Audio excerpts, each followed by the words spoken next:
At the majesty of Jesus Christ.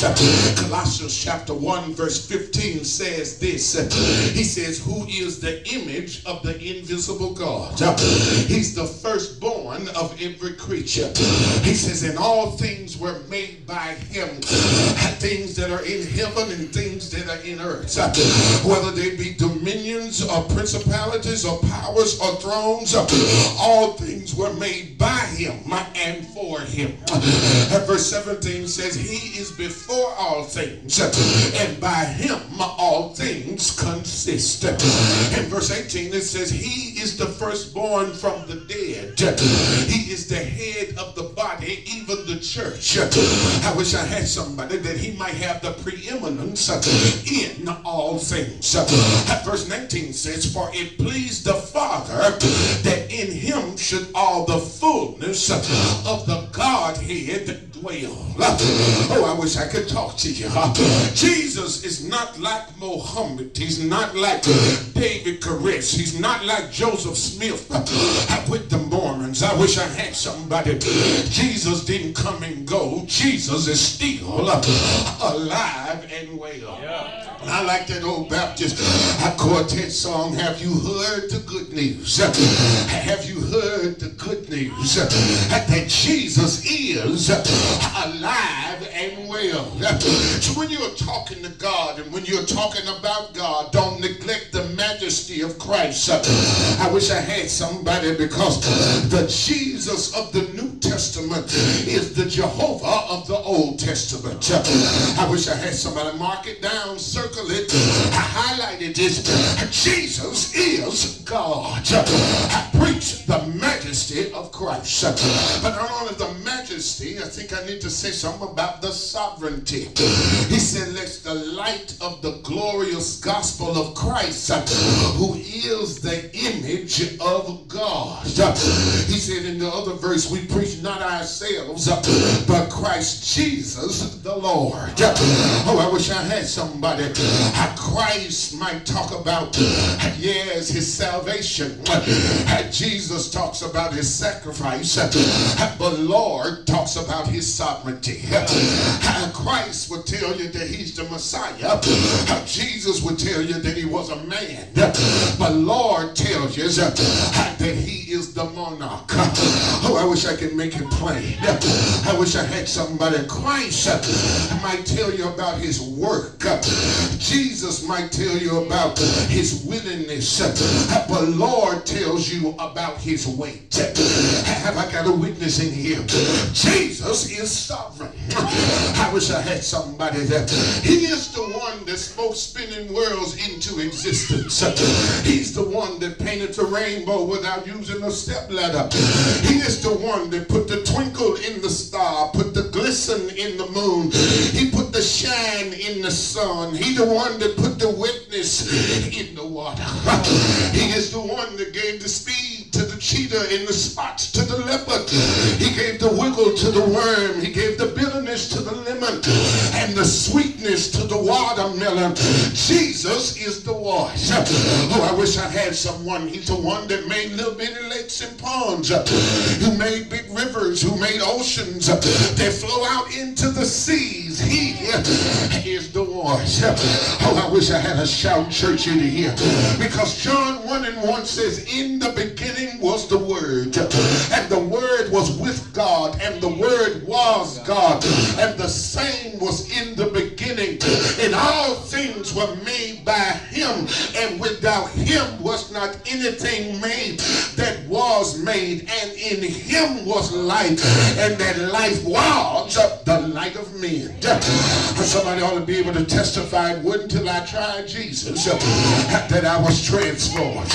Oh, I wish I could testify, because I prayed to the east in the name of Allah, and I got in more trouble than I had ever been in. I wish I had somebody. I tried the 12 steps and stayed addicted.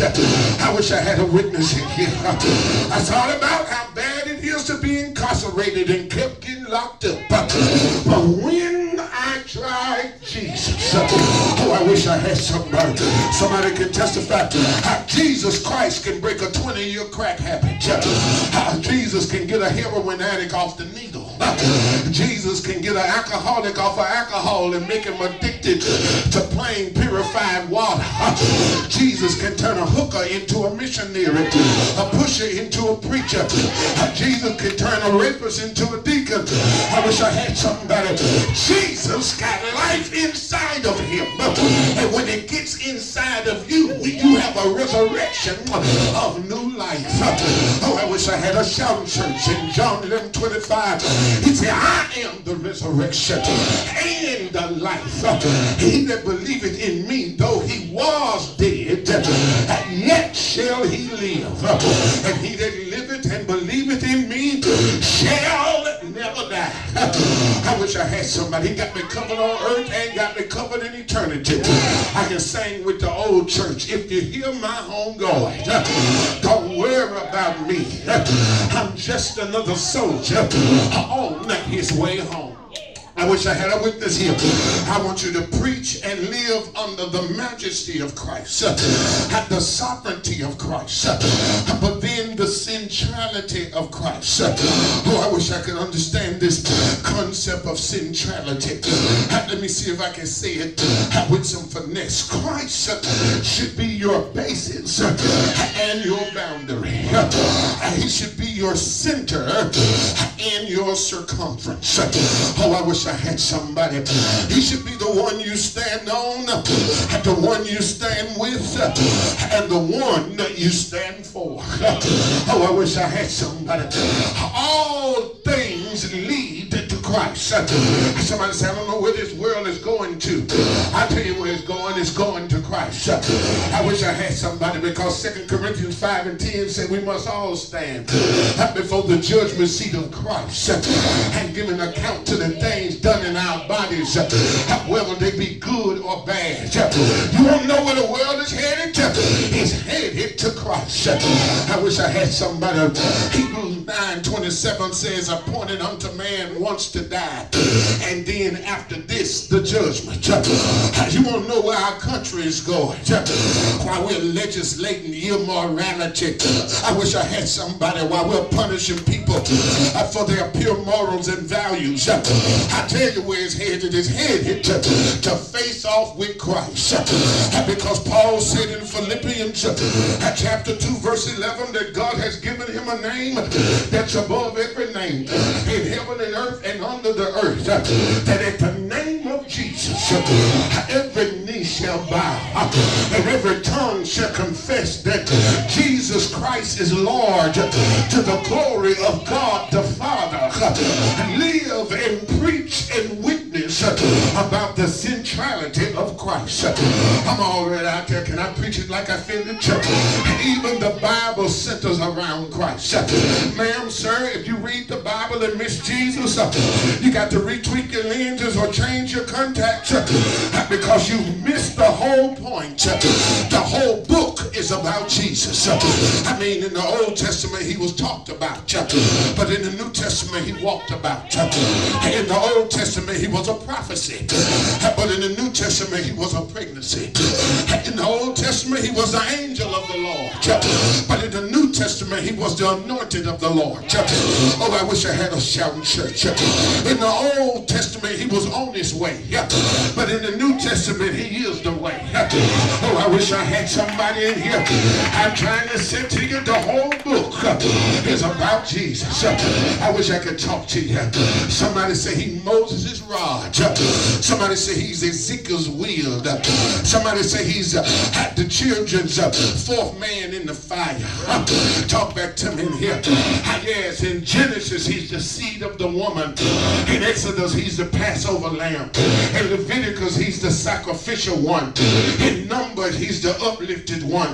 In Deuteronomy he is the true prophet. In Joshua he's the captain of salvation.